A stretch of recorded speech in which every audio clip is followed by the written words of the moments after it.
नमस्ते दोस्तों, मैं Santosh Thakur, tea tester, tea business consultant, tea supplier and digital marketer. दोस्तों, आज मैं बात करूंगा टी ब्लेंडिंग के बारे में। तो आइए देखते हैं टी ब्लेंडिंग होता क्या है। दोस्तों, जब चाय के साथ किसी भी दूसरे पदार्थ को जब हम लोग मिलाते हैं या दो चाय को जब हम मिलाते हैं तो उसे टी ब्लेंडिंग कहते हैं। दोस्तों, ब्लेंडिंग करने से पहले हम लोग देखते हैं कि ब्लेंडिंग के लिए क्या क्या बातों का ध्यान रखा जाता है। पहला बात दोस्तों, जब सीटीसी से सीटीसी चाय की ब्लेंडिंग करते हैं तो उसमें आपको ग्रेडिंग का नॉलेज होना बहुत ज़रूरी है। बिना ग्रेडिंग के नॉलेज जाने आप चाय की ब्लेंडिंग प्रॉपर्ली आप नहीं कर पाएंगे। तो अगर आप ग्रेडिंग का नॉलेज लेना चाहते हैं तो वीडियो का लिंक नीचे दिया गया है, वहाँ जाकर आप टी ग्रेड का नॉलेज आप विस्तृत रूप से ले सकते हैं। अब दोस्तों, ब्लेंडिंग कई तरह का होते हैं। मैं पहला आता हूँ origin based blending. Origin based blending क्या होता है दोस्तों, जैसे हमारे भारतवर्ष में कई जगह चाय की उत्पादन होती है, प्रोडक्शन होती है, ठीक है। सबसे ज़्यादा आसाम में होती है, इसके बाद वेस्ट बंगाल में होती है, इसके बाद तमिलनाडु में होती है, इसके बाद केरला में होती है, कर्नाटक में होती है, हिमाचल प्रदेश में होती है, त्रिपुरा में होती है। तो ये सब जगह मुख्य चाय की प्रोडक्शन होती है, ठीक है। तो आप जानते हैं कि आसाम का जो वेदर कंडीशन है वो वेस्ट बंगाल का वेदर कंडीशन कुछ अलग है। तमिलनाडु का जो वेदर कंडीशन है, त्रिपुरा का वेदर कंडीशन अलग है। तो सब जगह का अपना अपना वेदर कंडीशन है, सब जगह का सॉइल का अपनी अपनी प्रॉपर्टीज है। तो उसी के अनुसार क्या होता है ना, जो प्रॉपर्टीज सॉइल में होता है वही प्रॉपर्टीज उसके क्रॉप में आता है।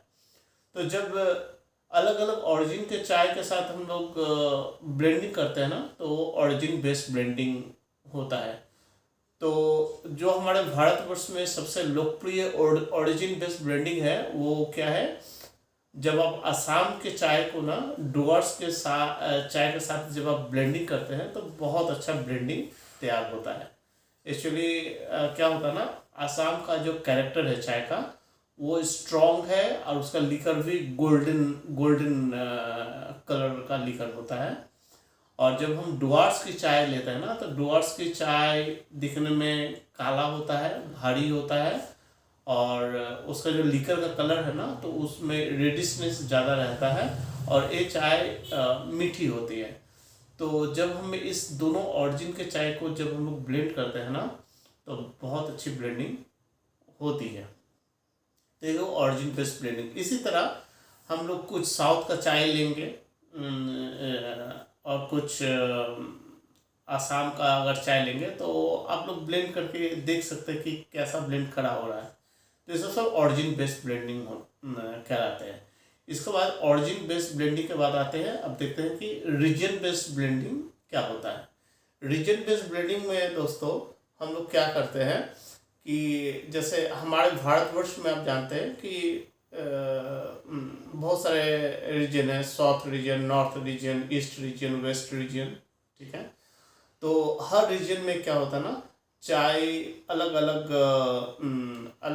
कैटेगरी का चलता है। जैसे कहीं पे बड़े दाने ज़्यादा चलते हैं, कहीं पे छोटे दाने ज़्यादा चलते हैं, कहीं पे कुछ।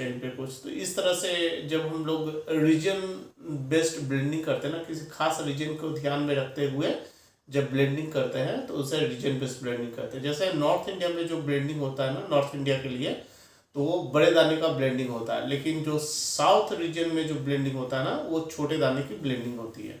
तो इस तरह से हम लोग रीजन बेस्ड ब्लेंडिंग करते हैं। जितने भी बड़े बड़े कंपनियां हैं वो अलग अलग बैचेस बनाती है हर रीजन के लिए, ताकि वो सभी रीजन को कैटर कर सके। अब आते हैं दोस्तों, अब ग्रेड बेस्ड ब्लेंडिंग कहते हैं। जब आप ग्रेड को मद्देनजर रखते हुए ब्लेंडिंग करते हैं ना तो उसे ग्रेड बेस्ड ब्लेंडिंग कहते हैं। जैसे मान लीजिए कि आपके रीजन में जो जहाँ चाय चलती है, जब आप देखते हैं उसका सैंपल मंगवाते हैं, आपके रीजन में जो चाय चलती है, तो आप देखते हैं कि उसमें बड़ा दाना भी मिक्स है, हल्का छोटा दाना भी मिक्स है, मीडियम दाना भी मिक्स है। तो इन सबों को जब आप ब्लेंड करते हैं ना प्रोपोर्शनेटली, जिसको जो मात्रा है उस मात्रा के हिसाब से आप जब ब्लेंड करते हैं ना, तो इसको ग्रेड बेस्ड ब्लेंडिंग कहते हैं। ठीक है, अब ग्रेड बेस्ड ब्लेंडिंग के बाद अब आते हैं हम लोग ingredient based blending. Ingredient based blending क्या होता है दोस्तों कि कुछ चाय ऐसा है जिसमें हम लोग इंग्रेडिएंट मिलाते हैं मेडिसिनल यूज़ के लिए, तो वो इंग्रेडिएंट बेस्ड ब्लेंडिंग कहलाता है। अब आते हैं दोस्तों हर्ब बेस्ड ब्लेंडिंग। चाय में जैसे बहुत सारे हर्ब्स की भी मिश्रण की जाती है, तो उसे हर्ब बेस्ड ब्लेंडिंग कहते हैं। जैसे तुलसी हो गया, जैसे मिंट लिप्स हो गए, उसमें जब ब्लेंडिंग करते हैं तुलसी या मिंट के जो पत्ते को हम लोग जब मिक्स करते हैं, तो उसे हर्ब बेस्ड ब्लेंडिंग कहते हैं। इस तरह से दोस्तों कई तरह के हम लोग हर्ब बेस्ड ब्लेंडिंग तैयार कर सकते हैं। इसके बाद आते हैं दोस्तों कि flowers and flavours based blending. जैसे कि आप लोग देखे होंगे दोस्तों कि बहुत सारे चाय में ना फ्लावर्स की भी ब्लेंडिंग की जाती है। जैसे कैमोमाइल फ्लावर्स हो गया, जैसे रोज़ ब्लेंडिंग हो गया। इस तरह से कई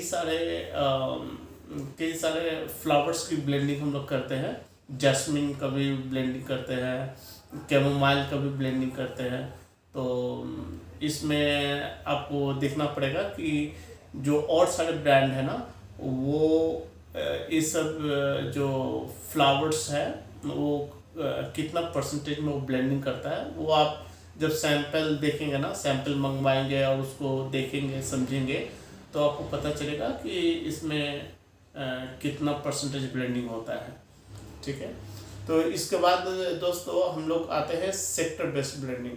कुछ जगह में दिखेगा कि आप कुछ बिजनेस में दिखेगा कि पर्टिकुलर कोई कंपनी पर्टिकुलर एक खास सेक्टर को टारगेट करता है। जैसे मान लीजिए जो पटरी वाले होते हैं, रेवड़ी वाले होते हैं, उनको दिखेगा उनको बड़े दाने नहीं चलते हैं, जो बहुत महीन दाने होते हैं, बहुत छोटे दाने होते हैं, सिर्फ वही चाय चलती है। तो जब इस तरह का ब्लेंडिंग करते हैं ना,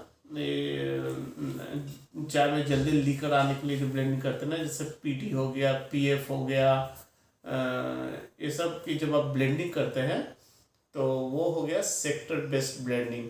या जब आप ऑफिस के लिए चाय तैयार करते हैं तो एक खास सेक्टर को आप कैटर कर रहे हैं, या आप घरों के लिए ब्लेंडिंग करते हैं तो वो किसी वो होम बेस्ड के लिए ब्लेंडिंग करते हैं। तो ऐसे आप सेक्टर वाइज जब ब्लेंडिंग करते हैं ना, तो इसे सेक्टर वाइज ब्लेंडिंग कहते हैं।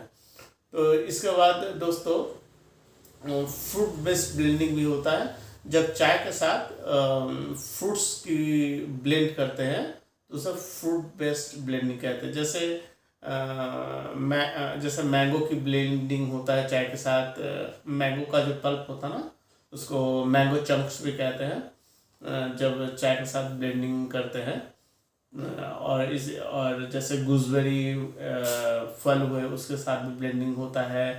और इस तरह से बहुत तरह से चाय की ब्लेंडिंग होती है दोस्तों। आप देखेंगे कुछ ग्रीन टी के साथ भी ब्लेंडिंग होती है। तो तरह तरह के हम लोग ब्लेंडिंग को देखेंगे। तो दोस्तों बेसिकली ये सीटीसी के साथ हम ब्लेंडिंग बनाए। इस तरह से ग्रीन टी के साथ भी बहुत सारे ब्लेंडिंग्स होते हैं। जो सबसे फेमस ब्लेंडिंग ग्रीन टी के साथ है लेमन ग्रीन टी है। उसमें क्या होता है दोस्तों कि ग्रीन टी जो भी होता है ना, ग्रीन टी के साथ क्या होता है, लेमन ग्रास होता है, जिसकी जब वो लेमन ग्रास मुंह में लेंगे ना तो खट्टी खट्टी नींबू जैसी स्वाद आपकी आएगी। तो क्या करते हैं ना, ग्रीन टी के साथ और लेमन ग्रास का ब्लेंड कर देते हैं, तो उसे लेमन ग्रीन टी कहलाते हैं। तो इस तरह से कई और चीज़ों का भी ब्लेंडिंग होता है, जैसे कुछ स्पेशल चाय होते हैं, जैसे मसाला टी, इलायची टी, और भी बहुत सारे कॉफ़ी टी। तो इस तरह से कई सारे ब्लेंडिंग किए जाते हैं। तो दोस्तों, चाय के बारे में हम लोग विशेष रूप से ट्रेनिंग देते हैं। अगर आपको किसी भी तरह से चाय की जानकारी चाहिए, आप सीखना चाहते हैं प्रैक्टिकली, तो आप हमारे पास कांटेक्ट कर सकते हैं। चाय के ट्रेनिंग के बारे में आपको प्रैक्टिकली ये सब ब्लेंडिंग सिखाया जाएगा। ठीक है, तो इतना ही। और अगर किसी भी तरह चाय की ज़रूरत है, जैसे CTC है, ऑर्थोडॉक्स चाय है, दार्जिलिंग चाय चाहिए, किसी भी तरह की चाय चाहिए, हम लोग सभी तरह के चाय रखते हैं। तो आप चाहे तो यहाँ संपर्क कर सकते हैं। धन्यवाद।